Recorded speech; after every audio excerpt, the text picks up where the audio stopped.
আমরা কর্মক্ষেত্রে মামা খালুর কোনো হিসাব নিকাশ নেব না। ওই টেলিফোন আমাদের কাছে অচল। আমরা ইনসাফের ভিত্তিতে যার পাওনা তার হাতে তুলে দেব। এমনকি আমরা এটাও দেখব না একজন উপযুক্ত নাগরিক তিনি কোন ধর্মে বিশ্বাসী, এইটাও আমরা দেখব না। আমরা দেখব এই কাজের জন্য তিনি উপযুক্ত ব্যক্তিটি কিনা। তিনি যদি উপযুক্ত ব্যক্তি হন তাকে তার যথাস্থানে সম্মানের জায়গায় বসিয়ে দেওয়া হবে। যুবক বন্ধুরা, তোমরা বুক চিতিয়ে লড়াই করে আমাদেরকে মুক্তি এনে দিয়েছ, তোমাদেরকে মোবারকবাদ। কিন্তু আমরা তোমাদের হাতে বেকারের ভাতা তুলে দিয়ে অপমান করতে চাই না। আমরা তোমাদের প্রত্যেকটি যোদ্ধার হাতকে কর্মী এবং কারিগরের হাতে পরিণত করতে চাই এবং তোমাদের হাতে, যুবক যুবতীদের হাতে আমরা মর্যাদার সেই কাজগুলো তুলে দিতে চাই।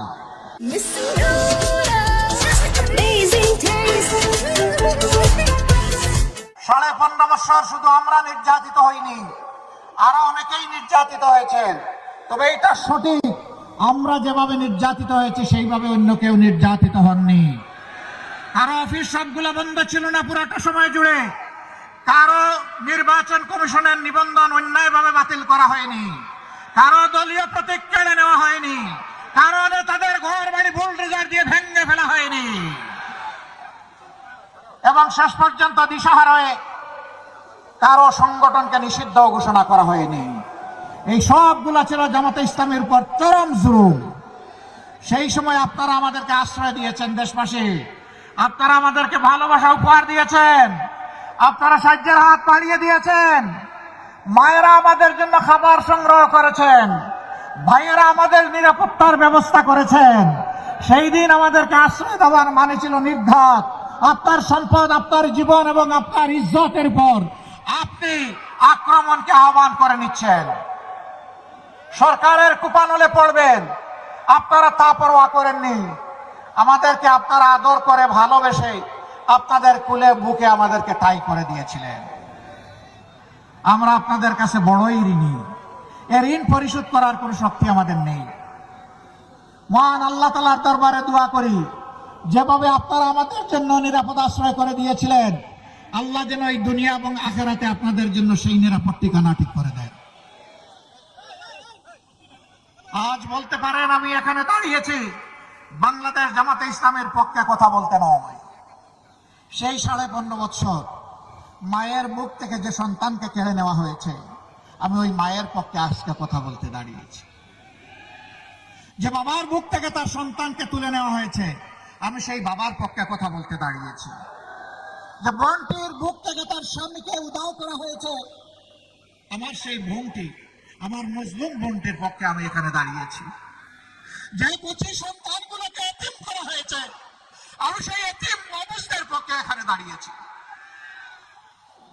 ঘুরে ঘুরে সারা বাংলায় তখন চেষ্টা করেছি সেই মুসলমানের খোঁজখবর নেওয়া।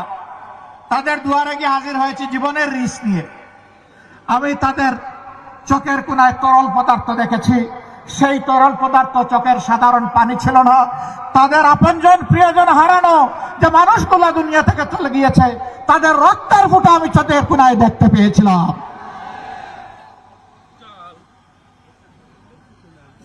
অবুঝ বাচ্চাগুলো বলতো, আসেন আমার সাথে আসেন। হাত ধরে নিয়ে একটা দেয়ালে তার বাবা রাখা ছবি দেখে বলতে, এটা আমার বাবা।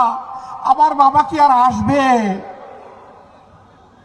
এই শিশুদেরকে জবাব দেওয়ার মতো কোনো ভাষা আমাদের বুকে টুটে ছিল না। সেদিন আমরা স্তব্ধ হয়ে গিয়েছি। সারা বাংলাদেশকে বধ্যভূমিতে পরিণত করা হয়েছিল। আজ আমি তাদের পক্ষে দাঁড়িয়েছি। এইখানে আমি দাঁড়িয়েছি 18 কোটি মানুষের পক্ষে, সিন্ডিকেট করে চাঁদাবাজির কবলে ফেলে যাদের উপর আর্থিক, দৈহিক, মানসিক সব ধরনের নির্যাতন করা হয়েছে। ব্যাংকগুলা ডাকাতি করে উজাড় করে ফেলা হয়েছে।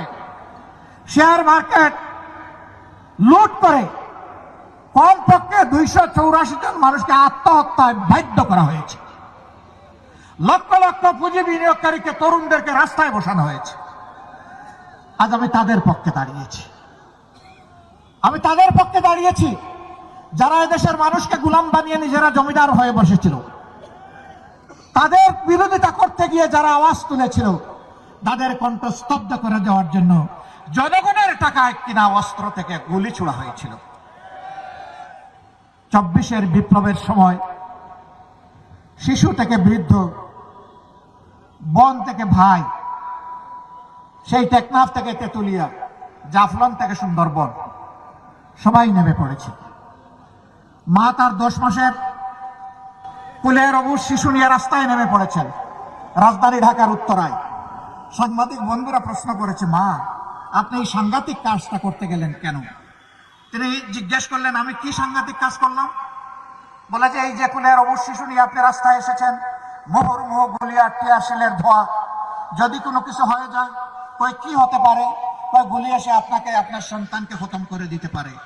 সে মা চিৎকার দিয়ে সেদিন বলেছিলেন, সন্তান আমার একটা নয়, আজকে বাংলার রাস্তায় আনাচে কানাচে লক্ষ লক্ষ যে তরুণ তরুণী নেমেছে, সবগুলো আমার সন্তান। আমি সেই সন্তানদের সাথে সংহতি প্রকাশ করতে এখানে এসেছি।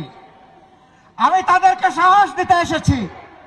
আমি জানাতে এসেছি, কাপুরুষ বিড়াল শিকালের মতো কোনো সন্তান চাই না, সিংহ এবং বাঘের মতো সন্তান চাই। সেই মাকে সেলিউট, মায়ের জাতিকে সেলিউট।